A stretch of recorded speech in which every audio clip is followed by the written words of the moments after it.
All right, so again, like I said, this has gone on forever, but again, to help girls when you are getting married, get to know the mother, get to know her, get to know the mother-in-law.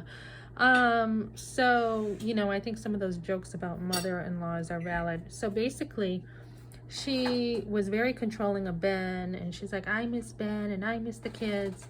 And this is after she chose her decisions to isolate Ben.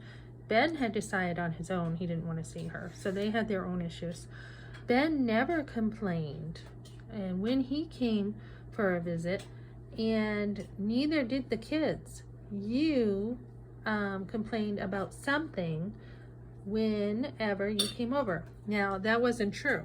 Okay, so this is from my mother. This is what my mother would say when I would bring over the kids, and I had to tell my own mother, no, do not give my firstborn son formula from the can. You can't give it straight from the can. So she did that to my firstborn son, so I had to deal with that. And then she didn't use a car seat with my kids, so I had to tell her, it's the law, you have to use car seats. She got mad about that. She's like, oh my goodness, I can't do anything right. And then my niece, she didn't have the seat belt buckled right, so I had to say something about that. And then my former sister-in-law is like, Melissa, poor Lee, you shouldn't have to tell her to use the seat belt. And I'm thinking, exactly, I should not have to tell her to use a seat belt. And then they took my kids without car seats to Walmart, so I had to deal with that and say, look, you did not use car seats. Well, you didn't leave the car seat, my mother says. And I'm like, whether I left the car seat or not, whether I forgot it or not, you cannot just go, it's like against the law to take kids out, 3 kids without a car seat. So I had told my mother-in-law about this. She's like, we would never, ever, ever do that. Never. That's against the law. So I had, more trust for them to take the kids out. So my mother, again, at constant issues with her. I mean, another time she's like, oh, we just want, we want to take the kids here, or we want to do this. And I'm like, you can take them here, but I do not want them going here. I don't want them being, running around all day. Because when I was a kid, we ran around all day, and I just didn't want them, all day being, dragged around, worn out, shopping all day long. So she would go do it anyways, do what she wanted anyways with my kids. And then another time, her boss, I had gone over there with the kids, and she started putting down one of my kids right in front of him. So I had to protect my kid from her and her boss putting my kid down. And on it went. And then, like I said, my father said, I'm taking, the kids fishing for the whole day. And then he said, I'm taking this kid fishing for the whole day, and this one,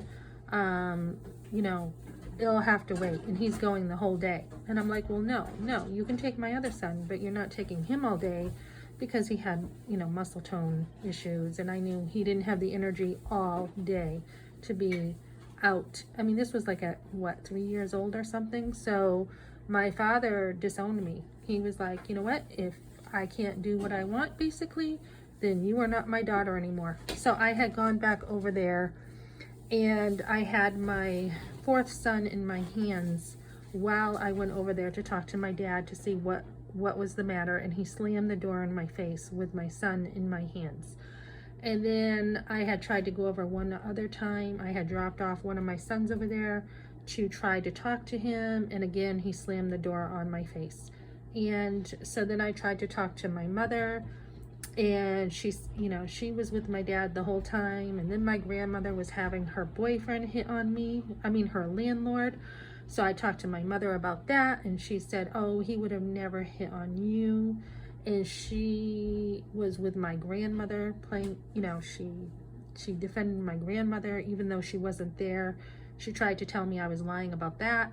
So a lot of this comes from my mother, which is none of their business, my in-laws' business, me and my mother's relationship. So we didn't really have a good relationship. My mother didn't want to be in my life any longer because she couldn't do whatever she wanted. And she would go around my mother to the community and say she couldn't grandparent. So then they said they couldn't grandparent. And this is after we were over every weekend using the pool. They took the boys to Toys R Us. They took them out shopping. They did stuff with them. So they kind of ganged up together against me. And whenever I said something, like I said, you know, I don't really want my kids when they're little having ice, you know, because they can choke. Sure enough, they had given them some hard candy. One of my sons started choking. On and on it goes. So they did not want me to have a voice at all. Their idea of grandparenting was the same as parenting. We are in charge, very controlling. We do whatever we want with the grandkids and you don't say a word. And it's all in the name of grandparenting. So rather than letting them do whatever they wanted with my kids, including saying there's no God, they didn't like my kids believing in God, they didn't like them going to church, I stood my ground and said, these are my kids and I will raise them as I see fit. You had your turn to raise your kids and you did it how you wanted. So it's my turn now to do things how I wanted. So don't ever be afraid to stand up to people when you have to do what you want. Like they didn't want me to homeschool. That was a huge issue. And I said, you know, I heard, oh, I hope you don't ruin their life. I didn't want to go to the parties. So the grandmother was like, oh, you're a real piece of cake. You're a real piece of cake. I'm like, Ruth, why are you saying that to me? Because that's how I feel. I'm like, what is the problem? And she's like, you would go to these, if John died, you'd go to his funeral, right? I go, yeah. And she goes, well, then you should go to the parties. And I'm like, look, you have a lot of parties. And she's like, that's because there's a lot of people. I go, right. So we're not going to all these parties. I'm like, Ben doesn't want to go. Ben had to go when he was a kid. He was forced to go to these family parties and he didn't want to go. And we were trying to live our own life. So because of that, Ruth did not want, she was mad at me for a while.